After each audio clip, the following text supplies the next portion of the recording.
Hey everybody, welcome back. And in this video, I'm going to be talking to you about how to survive your toughest days.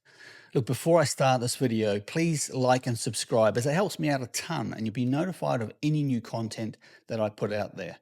Just hit the subscribe button below or scan the QR code on your screen.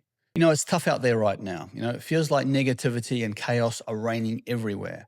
I mean, look at the latest news with the shooting and killing of Charlie Kirk. Look what's happening in the Middle East. There's so much information out there. It can be hard to stay positive and be your best self, especially when you're hit with constant disappointments, bad news, or huge setbacks.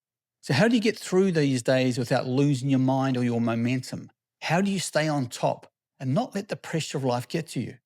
Well, stick around, and by the end of this video, you'll know exactly what to do. Okay, so in this video, I'm going to share with you 3 powerful strategies used by the world's most resilient and successful people. And it's not just to cope with the difficult days that we all have, but to use them as fuel for growth. Now, this isn't about ignoring the pain that we all feel. It's about learning to transform that negative energy into positive outcomes.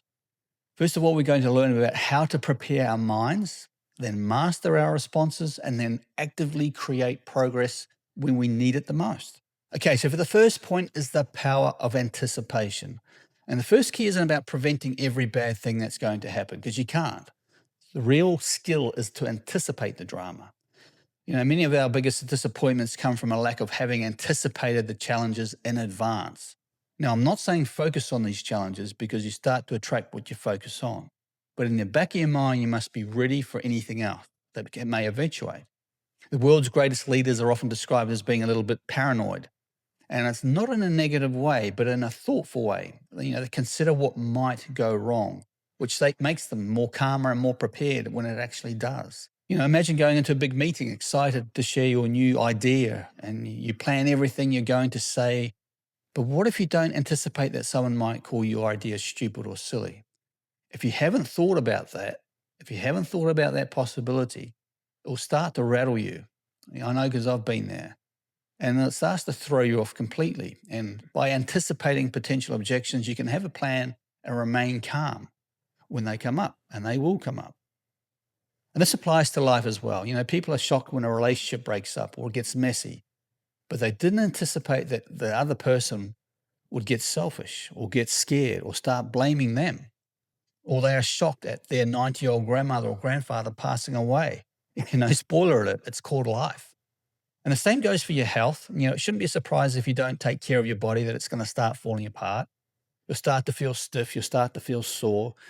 Look at all these guys on these Netflix channels and on the YouTube channels and the young 21-year-olds taking steroids. I mean, hello, if you're going to have health problems when you hit your 40s and 50s, no kidding. And if you're not careful about what you eat, you're going to put on weight and have no energy. I mean, anticipating these realities allows you to prepare for them instead of being defeated by them. So start each day by asking yourself a simple question. What might trip me up today or this week or even this month? And how would my higher self start to handle that? I mean, look at your calendar and anticipate the friction points. And this simple habit will start building immense resilience within you, so you can stay calmer in everyday situations. And the second point is to master your response time. The second big idea is that we need to step back a bit from these things that happen to us. And it's very quick. We want to snap back straight away. We all do it. I've done it. We're all guilty of it. It's in a culture of speed. Our instinct is to often retaliate or react immediately, to freak out or to get angry at the situation. And when you get that frustrating email or someone tells you something wrong or bad that upsets you, we often spit acid and we get upset. But the goal is to create a gap between the stimulus and your response. And this is easier said than done. We all struggle with this, believe me. So how you deal with every small surprise and disappointment is training your mind for how you'll handle the next big one. So if you freak out about your little things, you're setting yourself up for complete disaster when a real crisis hits. You have to train yourself to take a breath and not let the immediate emotion take over. So great spiritual leaders throughout history were known for this calmness, for doing this, to remain calm in the face of drama. They asked questions and they delayed their response. And this doesn't mean suppressing your feelings either. It doesn't mean we can't not think of it. It's crucial to allow and socialize your sadness. There is nothing wrong with being sad after a loss or a setback, to cry, to let all your emotions out. We all do it.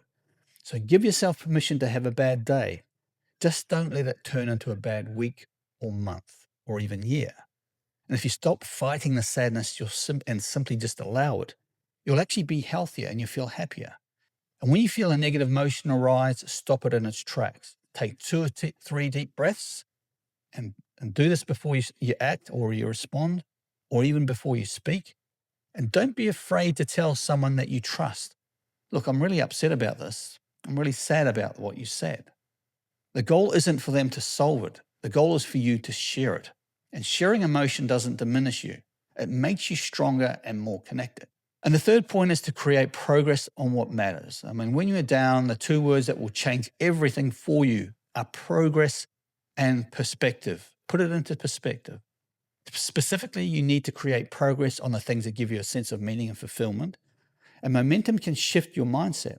And here's a common mistake when we feel down. We tend to do low effort common tasks like paying the bills that aren't due yet, or fumbling on dating apps, or just endlessly searching on the web. I'm a culprit for this. And while these small tasks might provide a tiny hit of dopamine, they're ultimately a delay tactic. They distract you from facing what is real and needed and what needs to be done. Overworking is another unhealthy response. It compromises your sleep and makes you worse at decision-making, negotiation, and leadership. Instead, identify the most meaningful activities, the ones that are creative, compelling, and engaging for you. Put your energy there. Even one small step on a major project that truly matters to you will do more to lift your spirits than a dozen completed busy work tasks that mean nothing. We don't want a small drip of dopamine. We want the floodgates to open and to feel alive again. So ask yourself, what is my version of reorganizing the closet? Identify busy work you do to avoid facing what's necessary. Then pick one major meaningful project. It's a needle mover. And take one small step towards it daily. Do it today.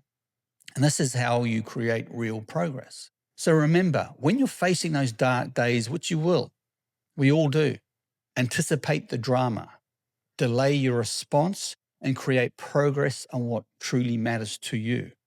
And these habits aren't always easy, but the journey to greatness begins when we step into discomfort to try new things. Thanks so much for watching. If you found this video helpful, please hit the subscribe button and share it with someone who needs to hear it. And in the comments below, tell me, which one of these habits are you going to start training yourself on this week? Thanks for watching. Peace out. See you in the next video.